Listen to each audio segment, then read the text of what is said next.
YouTube got Isaac Punts explaining the most embarrassing coaching hire of all time. Currently in week 5 of the college football season, and to be frank, this whole season is already a bit of a mess. Penn State just dropped all the way out of the top 25 from the number 7 spot after a loss to UCLA.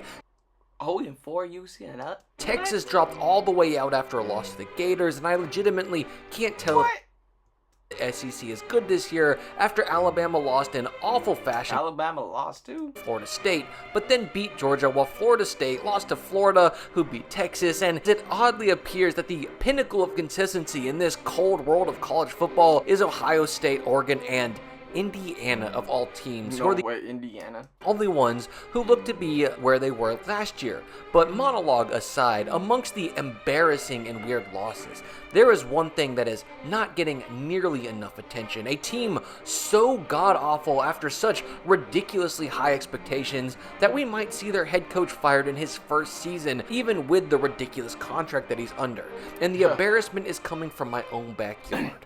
The University of North Carolina at Chapel Hill and their head coach, Bill Belichick. But to understand this total disaster, we truly do. Imagine being able to build an app with your name on it, just by thinking about it. Meet Base 40. Need to go back for some context. Now look, as a father of 2, I have really come to understand the importance of getting a good night.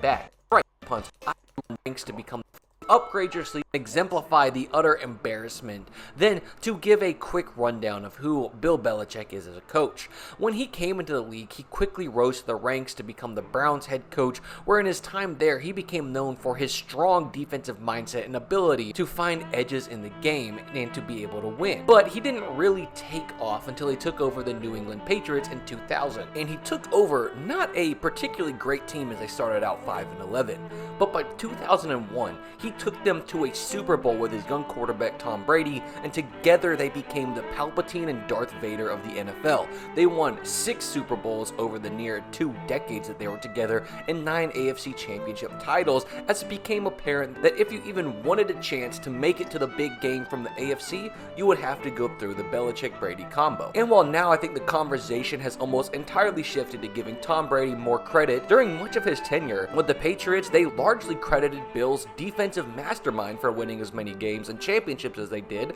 especially with wins like their 13-3 Super Bowl victory over the Rams. But during this time, Bill became one of the most respected and one of the most legendary coaching figures in the NFL until 2019 with his departure with Tom Brady, where 2020 through 2023, he just could not find any consistent way to win, as he would literally quadruple the total number of losing seasons he had as a Patriots head coach. That's tough. In those final 4 years before the Patriots would usher him out and send him on his way. And while it may just seem like, oh, he's just a coach who got old and lost his touch, of course he was going to flame out in the next place he went. At the time, that was not the thought process. And then he got a 20-year-old girlfriend when bro's like 60s.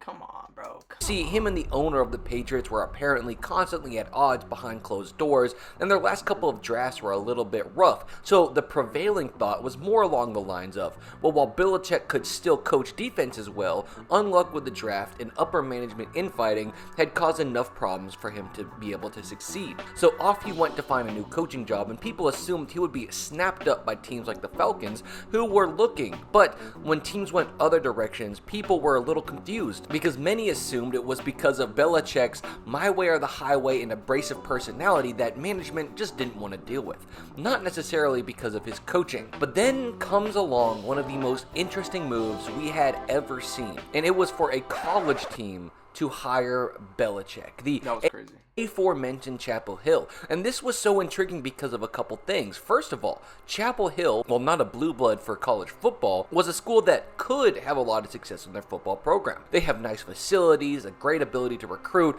and apparently a ton of money. I mean, did you see that contract? Jesus Christ. $10 million. Christ. But not only that, they really weren't that far off from turning their ship around, it appeared. Sure, Mac Brown, their previous coach, didn't pan out with the Tar Heels, but he didn't leave them in horrible condition. I know. In fact, he didn't do that bad. Over his time there, he saw them being ranked all but his final year. They had multiple winning seasons and just a brutal bowl record. But hey, at least they were bowling.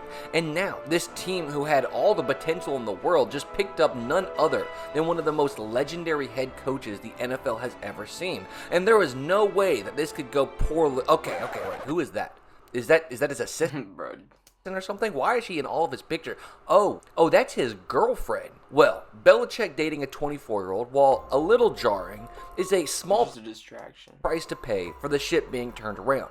And aside from all the ruckus with his girlfriend, one small upside about the offseason was just how little noise was coming out of Durham.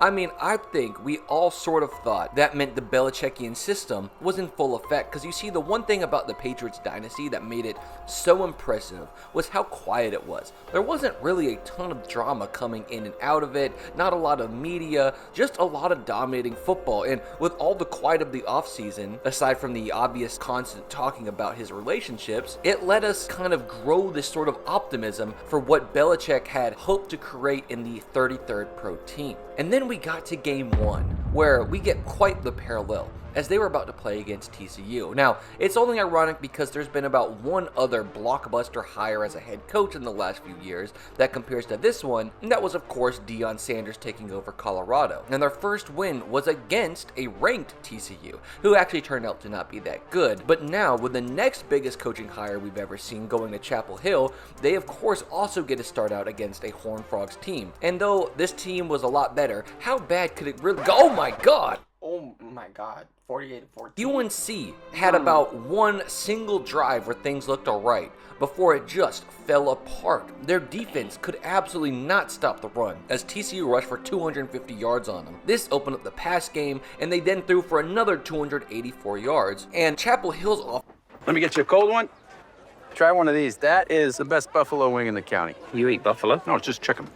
Offense put up less total yards than either just TCU's passing or rushing totals. They gave the ball away 3 times. Heck, the only thing that looked like Belichick's style was the lack of penalties. But you know what? Maybe I undersold TCU. Maybe they're going to actually turn out pretty good.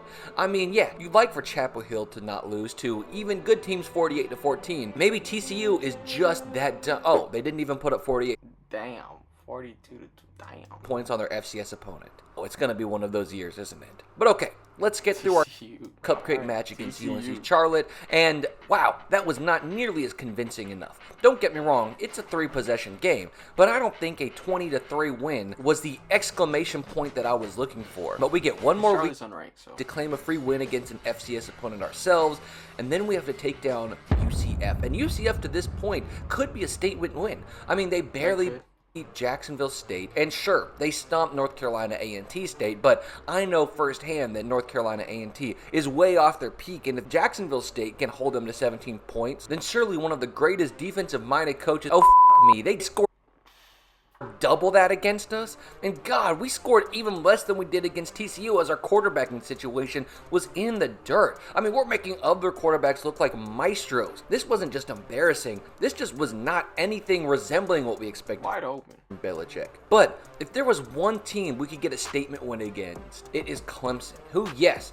they are well off their prime, and we're just asking for a big upset. I mean, they opened up to LSU, who, yes, was a good team, then almost got upset by Troy if it wasn't for some fourth quarter heroics, before dropping games to Georgia Tech and honestly getting rocked by Syracuse. So this was Chapel Hill's time to... Georgia Tech. Oh my God, we're that bad, huh? The game was over in the first quarter. Cade Klubnik, a quarterback that Clemson fans have been calling trash all year, threw for 4 first-half touchdowns and only 2 incompletions all game. This guy threw more interceptions to other teams than he had thrown incompletions against the Belichick defense, and the game was over before it felt like Carolina even realized they were playing.